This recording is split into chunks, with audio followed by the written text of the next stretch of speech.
danados ou perdidos para sempre. Mas são aqueles que recebem... Salvar de quê? Salvar da danação de um Deus eterna. Malvado que nos impôs uma pena que sobre ela não temos nenhuma noção? Não, segundo a crença cristã, não é um Deus malvado, mas é um Deus, uma divindade, um Pai bondoso que diz: faça o que você quiser, desde que não seja errado. E se você fizer errado, escolha. Essa é a tua decisão. Mas por exemplo, eu volto à pergunta: o que é a salvação? Adão e Eva comeram o fruto proibido. O que é a salvação? Salvação é você ter uma eternidade sem transtorno, sem sofrimento. Mas por que eu preciso ser salvo? Nem todos precisam, alguns não querem. Alguns não desejam. Alguns acham que eles são imortais ou acham que a carne apodrece assim que a vida cessa. Mas essa é uma questão de fé. Aí eu disse, a fé, conversa, então, é a fé no pecado? Não, é a fé na vida eterna. Mas, professor, o pecado é uma contingência da vida terrestre. Quer dizer não, que mas nós o temos, pecado originalmente. Sim, na crença judaica, né, e depois na crença cristã, mas aí é uma nós somos pecadores, claro, nós estamos falando de religião, tem que ser crença. Agora, professor, fé, claro. Tem gente que acredita e gente que não. Nós conversamos um dia no Canal Livre e eu disse algo que eu quero retomar agora. Religião não é coisa de gente tonta. Religião é coisa de gente. É que tem gente que é tonta e gente que não é.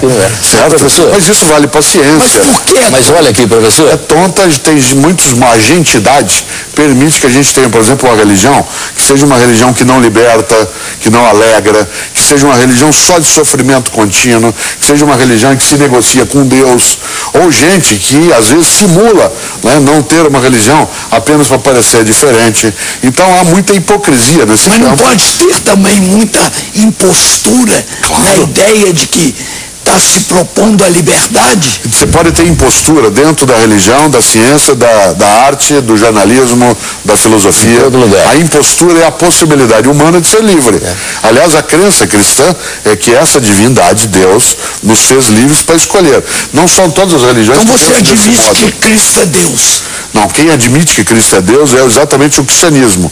Há religiões que admitem que Jesus existiu, por exemplo, islâmicos, consideram Jesus um dos 5 grandes profetas, que é, na sequência, Adão, né, o Abraão, Moisés, Jesus e o grande, que é Maomé. Mas não admite que ele é o Cristo, no sentido de Salvador. Os judeus, de maneira geral, não entendem Jesus de Nazaré como Jesus Cristo. Eu estou usando a distinção de propósito. Né? Se você me pergunta se eu acho que Jesus de Nazaré é Cristo, você está me fazendo uma pergunta religiosa. Se você me pergunta se Jesus de Nazaré existiu, você está me fazendo uma pergunta histórica. A pergunta, Jesus de Nazaré é Cristo, depende de fé. Aí já é uma questão do debate do fato religioso. Mas olha, voltando à questão da relação das comunidades com Deus. Alguns evangelhos apócrifos, nós vamos certamente tratar disso aqui, colocavam essa questão de uma maneira bem diferente. Nossa, direta. Direta, exatamente. Pega, os gnósticos, por exemplo, é outra história. Existem esses documentos, evangelhos apócrifos. A palavra apócrifo em si significa oculto, aquele que precisa ser desvendado. Não são só evangelhos apócrifos que existem. Há mais de 30 textos que são documentos. Tem apocalipses também. O único apocalipse que a gente leu diretamente talvez seja o de João, que está lá no final da Bíblia cristã. Mas há outros. Há Atos de Apóstolos também que são considerados não canônicos. O que eu quero lembrar, professor, é que o cristianismo conviveu com todos esses apócrifos durante alguns séculos. Aliás, é só a gente pensar que o cristianismo do início dos primeiros 5 séculos não é muito diferente do cristianismo de hoje. Você não tem um único cristianismo hoje. Você tem dezenas de modos do cristianismo serem vivenciados. Com a diferença de que naquele tempo as comunidades viviam isoladas, cada uma comunidade tinha o seu modo de... e talvez o seu texto. Isso. E talvez o seu texto. Daí essas diferenças. Não há possibilidade de hoje nós não temos acesso aos escritos. Claro. Hoje eles inclusive são publicados, os escritos apócrifos são publicados por editoras cristãs, sejam elas católicas ou não. A intenção não é esconder o texto. Se você quiser, você encontra isso publicado. O que a igreja cristã não reconhece, e dentro dela a igreja católica, é que esse seja um texto que ela aceita como aquele que orienta a fé. Professor, alguns inclusive eram simulacro. Alguns falavam de histórias de Jesus que provavelmente não tiveram nenhuma base de realidade. Outros falavam de Atos ou de Apocalipse que se mesclavam com outras histórias. O fato de serem apócrifos não significa que sejam mentirosos. Significam apenas que eles não têm hoje a condição de serem os reconhecidos. Professor, pela igreja também. Professor, sim, pelas igrejas. Ainda sobre os registros históricos, existe algum registro que mostre como Jesus foi quando menino ou adolescente? Dentro dos 4 evangelhos canônicos, não. Você tem informações muito restritas, especialmente entre o nascimento, ou seja, a meninice dele, e a vida pública aos 30 anos de idade. Você não tem quase nenhuma informação. A vida pública vai dos 30 aos 33? Exatamente. Né? Você não tem. Você tem a história do nascimento, que a gente comemorou, lembrou, e depois. Agora você tem textos apócrifos que falam isso. Mas tem um que é clássico, sobre a infância de Jesus. Que ele matava com o olhar, né? Isso, que ele era capaz, por exemplo, de alguém que fazia mal, ele ia lá e só com o olhar ele conseguia liquidar.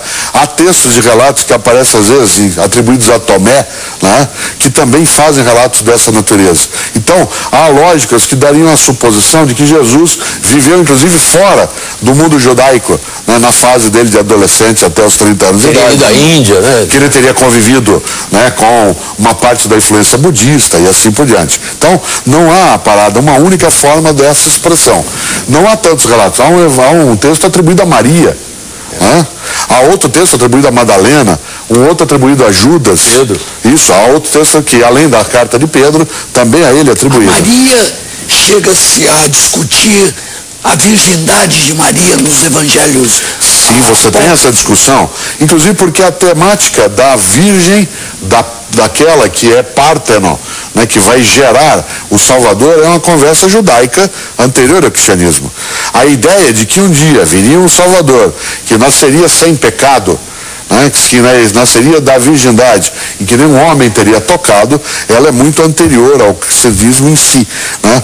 O fato de que Jesus é entendido como aquele que nasce de uma mulher que não teve contato direto com o homem como sexo e, portanto, preservada a sua virgindade, o cristianismo vai desenvolver isso, seja nos evangelhos canônicos, seja também em textos apócrifos. Mas isso não é, naquele momento, uma força tão grande quanto se dará mais tarde no cristianismo. A temática da virgindade de Maria, que vai ser em determinado momento um dogma, portanto uma crença obrigatória, né, dos católicos, não teve na história do cristianismo a importância que se deu mais tarde. Se bem que há um evangelho apócrifo que prega o paraíso só para as virgens. Exatamente. E a igreja conviveu com isso durante um certo tempo. E ela conviveu. Eu fico imaginando o cristão não virgem, como é que ele encarava isso. Nós podemos falar em muitos cristianismos na origem, tal como nós temos hoje.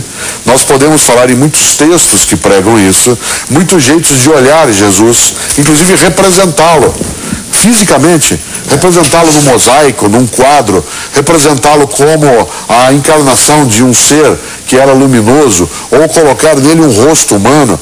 A própria representação, que sem dúvida foi de um ser mais moreno, como seria de fato um palestino, né, um judeu daquela região, até o embranquecimento que ele foi sofrendo a ponto de ficar olhos azuis, nariz aquilino. Quer dizer, você tem toda uma transformação de uma figura cuja marca maior, e eu acho que isso a gente não pode esquecer, seja você alguém com fé religiosa, seja você um cristão, lembrar de uma figura cuja crença central será a ideia de solidariedade, de fraternidade, a ideia de que a gente precisa fazer o bem.